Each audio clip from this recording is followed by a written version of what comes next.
Have you heard from her? Has she seen it? Does she have a response to it?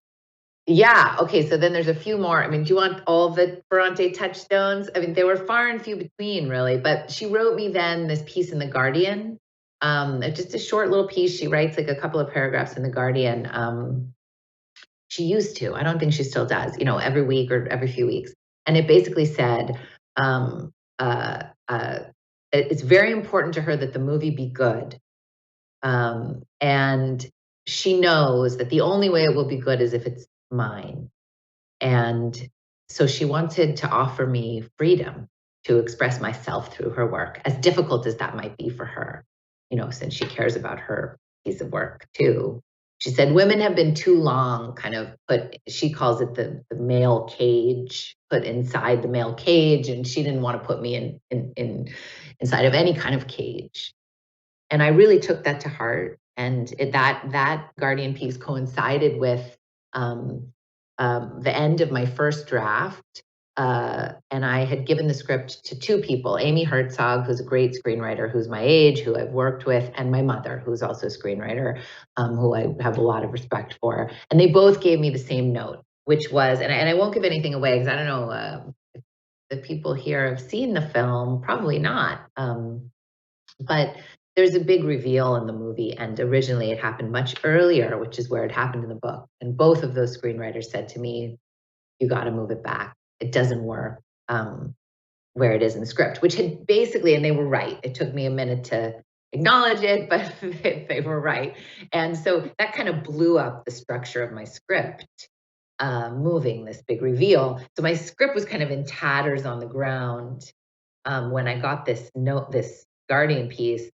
And it meant that, in fact, in the cracks that had been created by changing the structure, I was starting to come through. There was space for me to come through. And that is when the script really started to jam and really started to get alive and hot.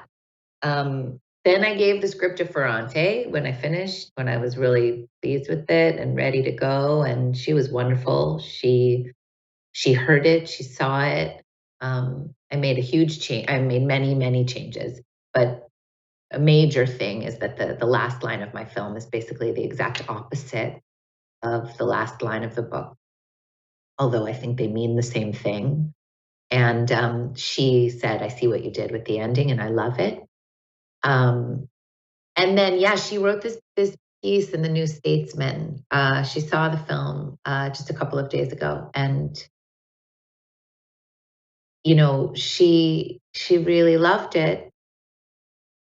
But more than that, she really saw what I was trying to do. And so in a way,